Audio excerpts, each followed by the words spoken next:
Renungan Pagi Maranatha oleh Ellen G. White, 13 Juni 2026. Mari kita berdoa. Bapa kami yang di sorga, Allah pencipta langit dan bumi, laut dan segala isinya, Allah yang maha besar, maha kuasa, sumber segalanya, yang kami sembah selalu melalui anak-Mu yang tunggal, Yesus Kristus. Terpujilah Yesus, anak Allah yang maha tinggi, yang adalah Tuhan atas hari Sabat. Pada pagi hari ini kami bersyukur boleh bangun dan berbakti dan sebagaimana membaca dan mendengarkan nasihat firman-Mu, kiranya ini menjadi pertobatan bagi kami semua agar mengabarkan kepada dunia hari Sabat yang benar, yaitu hari Sabtu.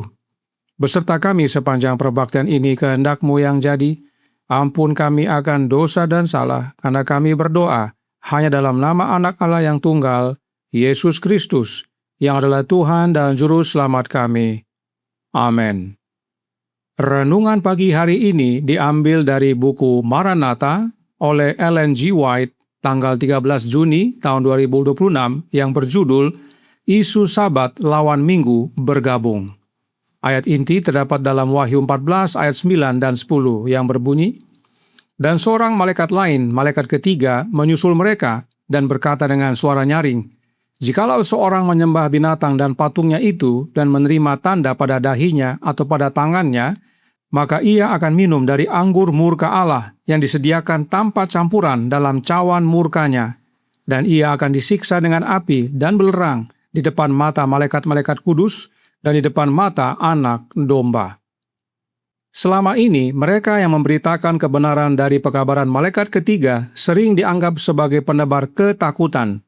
Nubuat mereka bahwa intoleransi agama akan menguasai Amerika Serikat, bahwa gereja dan negara akan bersatu untuk menganiaya mereka yang memelihara hukum Allah dinilai tidak berdasar dan mustahil. Namun ketika isu penegakan pemeliharaan hari Minggu makin meluas dibicarakan, peristiwa yang lama diragukan itu tampak semakin dekat, dan pekabaran malaikat ketiga akan membawa pengaruh yang sebelumnya tidak mungkin terjadi. Orang-orang beriman dan rajin berdoa akan terdorong maju dengan semangat kudus, menyatakan firman yang Allah berikan. Dosa-dosa Babel akan dibukakan. Akibat mengerikan dari penegakan ajaran gereja melalui kuasa sipil, masuknya spiritisme, serta kemajuan kepausan yang cepat dan tersembunyi, semuanya akan disingkapkan. Melalui peringatan yang sungguh-sungguh ini, hati manusia akan digugah. Ketika orang-orang pergi kepada guru-guru lama mereka dengan pertanyaan penuh semangat, apakah benar semua ini? Para pendeta hanya menyampaikan dongeng, nubuat yang menenangkan untuk meredakan ketakutan dan menenangkan hati nurani yang terbangun. Tetapi karena banyak yang menolak puas dengan otoritas manusia semata dan menuntut jawaban jelas, demikianlah firman Tuhan, maka pelayanan populer seperti orang Farisi dahulu dipenuhi amarah karena otoritas mereka dipertanyakan. Mereka akan menuduh pekabaran itu berasal dari setan dan menghasut orang banyak yang mencintai dosa untuk mencemooh serta menganiaya para pembawa pekabaran. Ketika pertentangan meluas ke wilayah baru dan pikiran manusia diarahkan kepada hukum Allah yang diinjak-injak, setan semakin giat. Kuasa yang menyertai pekabaran hanya akan membuat para penentang semakin marah. Para rohaniawan akan berusaha mati-matian untuk menutup terang agar tidak sampai kepada jemaat mereka. Dengan segala cara yang ada, mereka akan berusaha menghentikan pembahasan tentang hal-hal penting ini. Gereja akan meminta dukungan kuasa sipil, dan dalam pekerjaan ini, kepausan dan Protestan akan bersatu. Demikianlah pembacaan renungan pagi pada pagi hari ini. Terima kasih dan Tuhan Yesus memberkati. Selamat pagi saudaraku dalam Tuhan, selamat Sabat. Judul renungan pagi pada Sabat ini mempunyai dua makna. Yang pertama, The Great Controversy halaman 606 paragraf 1 berkata, "Di setiap generasi Allah telah mengutus hamba-hambanya untuk menegur dosa, baik di dunia maupun di gereja. Tetapi orang-orang menginginkan kata-kata yang manis dan kebenaran yang murni dan tanpa basa-basi tidak diterima.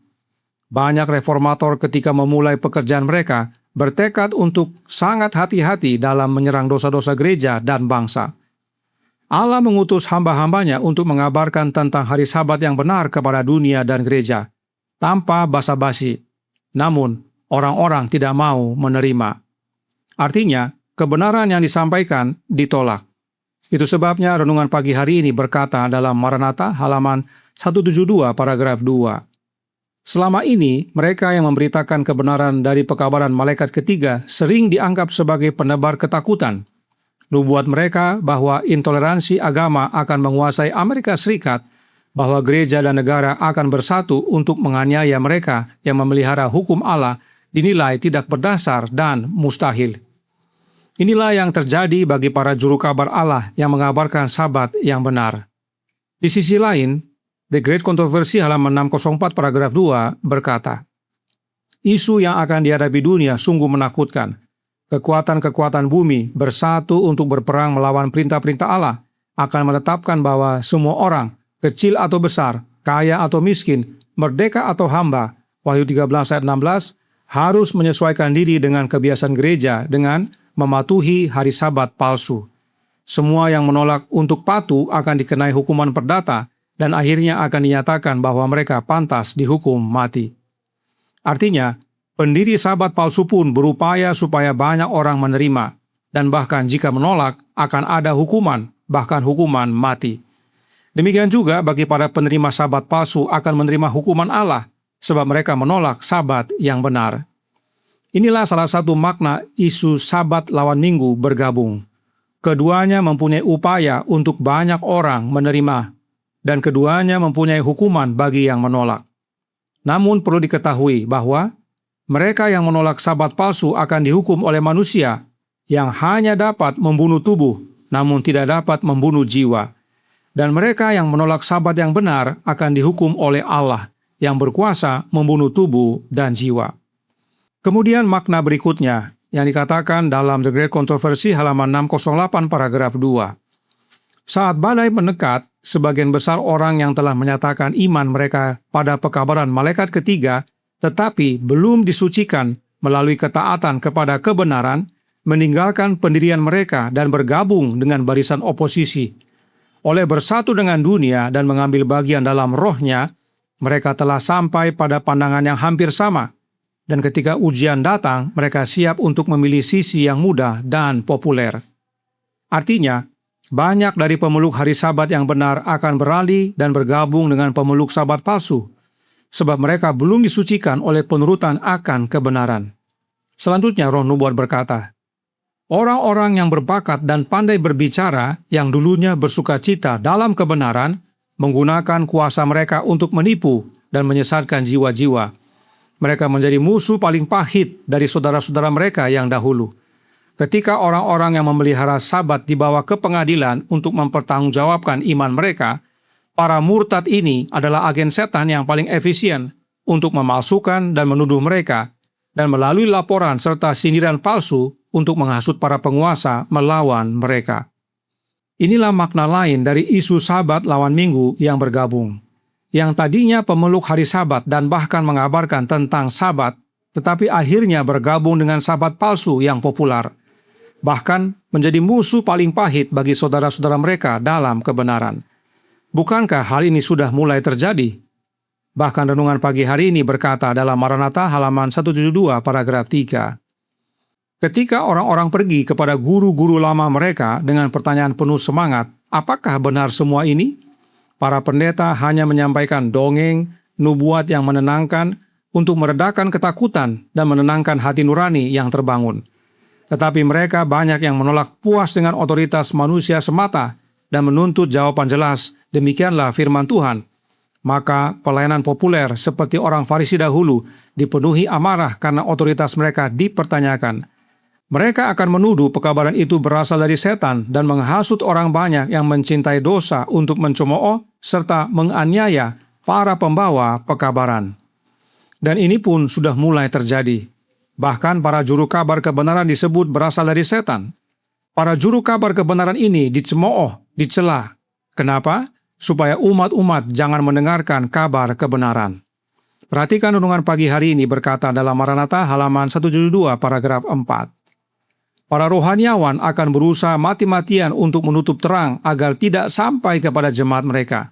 Dengan segala cara yang ada, mereka akan berusaha menghentikan pembahasan tentang hal-hal penting ini. Gereja akan meminta dukungan kuasa sipil, dan dalam pekerjaan ini, Kepausan dan Protestan akan bersatu. Hal ini pun sudah terjadi. Para pendeta berusaha mati-matian agar terang kebenaran tentang Sabat yang benar dan Allah yang benar yang disembah pada hari Sabat tidak sampai kepada jemaat. Bahkan, di dalam gereja Advent ada pemimpin organisasi yang melaporkan anggotanya ke polisi karena anggotanya mengabarkan tentang Allah yang benar, Anak Allah yang benar, dan Roh Kudus yang benar. Tuduhan yang mereka buat adalah tuduhan palsu. Namun Tuhan masih tahan.